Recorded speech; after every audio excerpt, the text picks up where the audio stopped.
काय तुम्ही नाशिकची सून होणार आहात आणि तुम्हाला लग्नात घेण्यासाठी संपूर्ण नाशिकचे दर्शन घडवणारा उखाणा मिळाला तर?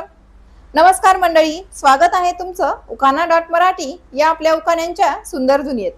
मंडळी, आपल्या या चॅनलवर आम्ही नेहमीच एक वेगळा विषय घेऊन उखाणे सादर करत असतो आणि तुम्ही त्या उखाण्यांना चांगला प्रतिसादही देता आणि तुमच्या याच प्रतिसादामुळे आम्हाला नवनवीन उखाणे बनवण्याची प्रेरणा मिळते. त्यामुळेच आजच्या या व्हिडिओमध्ये मी तुमच्यासाठी घेऊन आले आहे उखाण्यांचा एक नवखरा विषय.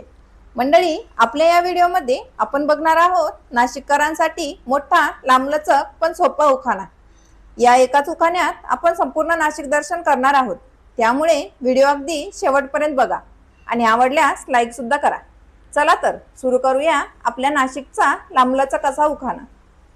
नाशिक नगरीची शोभा गोदावरीच्या तीरावर, कुंभमेळ्याचे भाग्य लाभावे दर 12 वर्षांवर.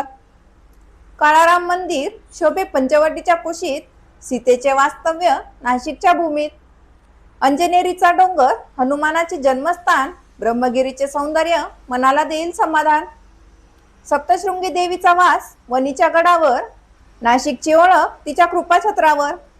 येवल्याची पैठणी जगभरात खास, नाशिकचे वैभव आणि साडीत तो आभास. रामकुंडात स्नान पापे होतील दूर, कपालेश्वराचा महिमा पसरला सर्व दूर. त्र्यंबकेश्वर ज्योतिर्लिंग 12 ज्योतिर्लिंगात खास, नाशिक नगरीचा पसरला जगभरात इतिहास. नाव घेते ऐका टिंबटिंब जिल्ह्याची लेक, टिंबटिंब राव आहेत लाखात एक. तर मंडळी, हा होता आपल्या नाशिकचा मोठा उखाणा. मंडळी, मला माहित आहे की आपलं नाशिक एका उखाण्यापुरतं नाही. या उखाण्यात भरपूर ठिकाणे मिसिंग आहेत, पण तरीही काही महत्त्वाची ठिकाणे घेऊन मी हा उखाणा बनवला आहे. माझ्या या छोट्याशा प्रयत्नाला तुम्ही नक्कीच प्रेम द्याल याची मला खात्री आहे. आणि हो, तुम्हाला जर तुमच्या जिल्ह्याचा, गावाचा किंवा लव्ह स्टोरीचा कस्टमाइज उखाणा हवा असेल तर मला कमेंटमध्ये नक्की सांगा. मी नक्कीच तुमच्यासाठी सुंदर उखाणा बनवण्याचा प्रयत्न करेन. तुम्हाला जर माझा हा उखाणा आवडला असेल तर व्हिडिओला लाईक करा, चॅनलला सबस्क्राईब करा आणि तुमच्या मित्रमंडळींसोबत शेअर करायला अजिबात विसरू नका. चला तर मग, तुम्ही हा व्हिडिओ शेवटपर्यंत बघितलात त्याबद्दल तुमचे खूप खूप धन्यवाद.